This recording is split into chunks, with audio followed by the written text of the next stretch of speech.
And they are lucky enough, and as was I, and as were most girls that I knew growing up, that your dreams were not ever going to fall on deaf ears, and that your thoughts and your voice mattered and could make a difference.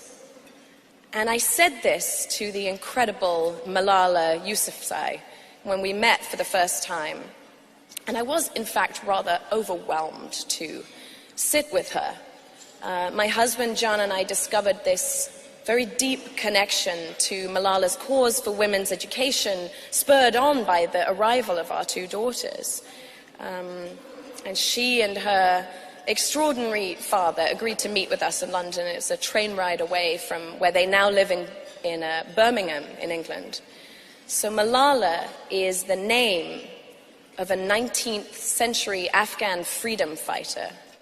Her name is sort of seared into our memories when news broke of the 15-year-old girl who was shot in the head by the Taliban on her school bus after hearing the demand, "Which one is Malala?"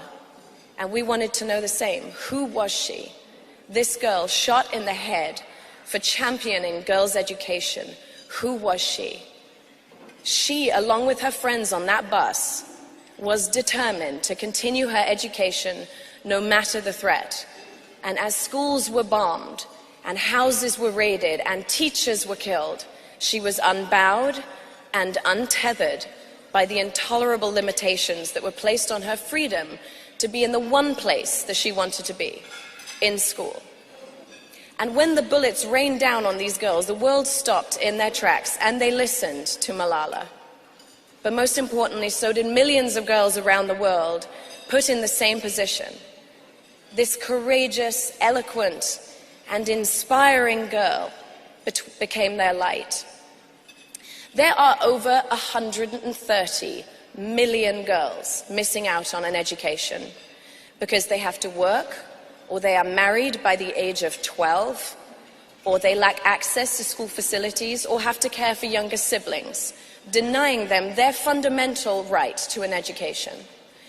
And the Malala Fund is working tirelessly to ensure 12 years of school until they are 18 for every girl worldwide.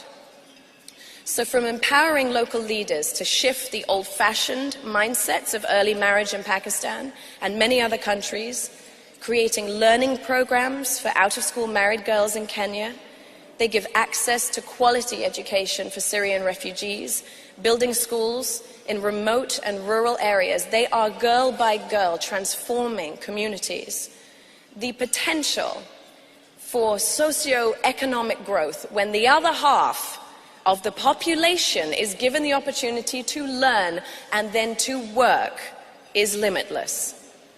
Malala knows this, and they are seeing it firsthand in the communities they have touched, that if women are given a voice, they are using it. When they are handed the purse strings, the communities thrive. When they are given a job, they flourish.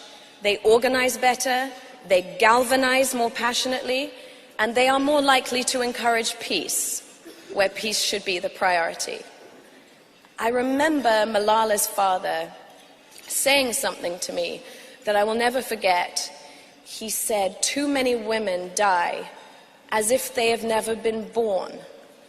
And I have never forgotten it. And John and I both feel we want to do as much as we can to help ensure that that statement doesn't hold true in the future. And I know that I will never meet anyone more inspiring than Malala in my lifetime. I mean, she's only the youngest ever Nobel Peace Prize laureate. I doubt anyone could top her, really. She has set such a high bar. But her dream is that there will be others just like her. Because if one girl with an education can change the world, well, we just have to imagine what 130 million can do. So thank you so much. I'm so honored. Thank you.